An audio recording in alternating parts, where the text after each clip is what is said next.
This year, PC gamers have experienced the new multiplayer phenomenon in PlayerUnknown's Battlegrounds.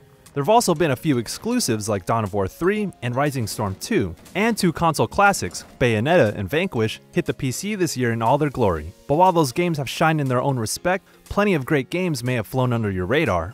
So let's roll through a few of our favorite games on PC that you might have missed this year. And as always, subscribe to our channel here at GameSpot for all your gaming coverage. There have been plenty of super tough platformers in the vein of 2010's Super Meat Boy, and like many of them, Super Rude Bear Resurrection is happy to kill you over and over again. But it also gives your deaths a purpose. Whenever you die, you leave behind a corpse which essentially serves to make a given level easier. It might block a laser from hitting you, cover up a set of deadly spikes, or give you a boost to make a jump easier. For an extra challenge, you're free to play without the assistance of these corpses, though doing so will cause you to miss out on some fun opportunities to see how they can modify a level. The game also provides a steady stream of new adversaries and mechanics from beginning to end. The sense of satisfaction it provides when you're able to make it through a particularly difficult section is incredible.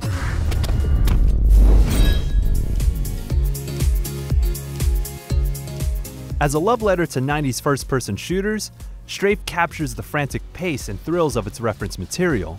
From the retro visuals and blocky blood splattering, to the variety of weapons and abundance of secrets, STRAFE is still worth playing even after the campaign's final encounter, if you ever make it that far.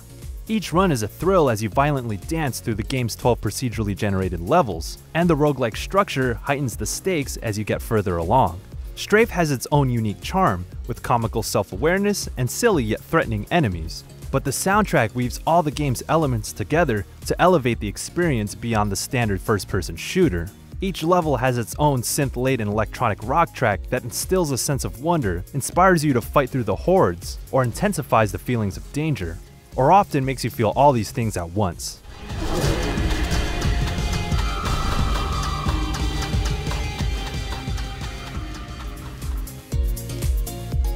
Imagine a relatively quiet town in the American Midwest, populated by anthropomorphic animals. That's Possum Springs, where Night in the Woods takes place. And as May, a cat human, you experience a readjustment to your hometown after getting the boot from college. This comes in the form of a side-scrolling adventure where conversations, character interactions, and mini-games propel you through a complicated and emotional tale of modern young adulthood. Every story beat, hidden tidbit, line of dialogue, and optional interaction encourages exploring the beautifully painted world of Night in the Woods. The game isn't for everyone, but it hits exactly what it aims for. Through the uniquely charming artwork and quirky yet emotive soundtrack, the poignant storytelling is wrapped in elements that elevate it above many games this year. Dream Daddy, a dad dating simulator, is a visual novel published by the Game Grumps in which you play as a dad who romances other dads in your own town. It became an instant hit among dating sim fans when it was released in July. But even if you don't really consider yourself the type to date dads, you gotta give it a shot. It's filled with puns and dad jokes, but at its core, there's an incredibly heartwarming story about raising a daughter on your own. It's also inclusive without feeling like the diversity is just posturing. Sexuality and gender issues are presented effortlessly, but for the most part, the dad's narrative arcs are focused on fatherhood.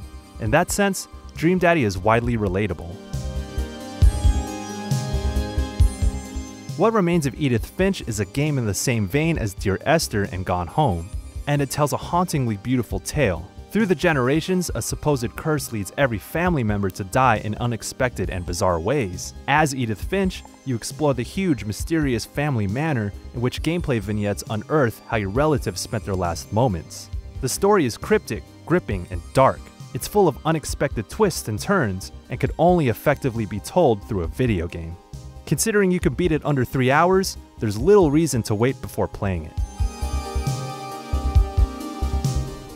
Graceful Explosion Machine falls into the category of frantic 2D spaceship shooters, but it's not quite the bullet hell experience. There aren't any dense curtains of seemingly unavoidable projectiles here. Rather than waiting for wave after wave of enemies to come your way, you pilot a cute little spaceship through corridors and face off against swarms of enemies, using both traditional laser cannons and a small but varied selection of special weapons. Dashing through groups of enemies is an empowering and useful tactic that calls back to the feeling of Resogun. The trick to Graceful Explosion Machine is to quickly juggle your various weapons while also boosting through the groups of increasingly stronger enemies.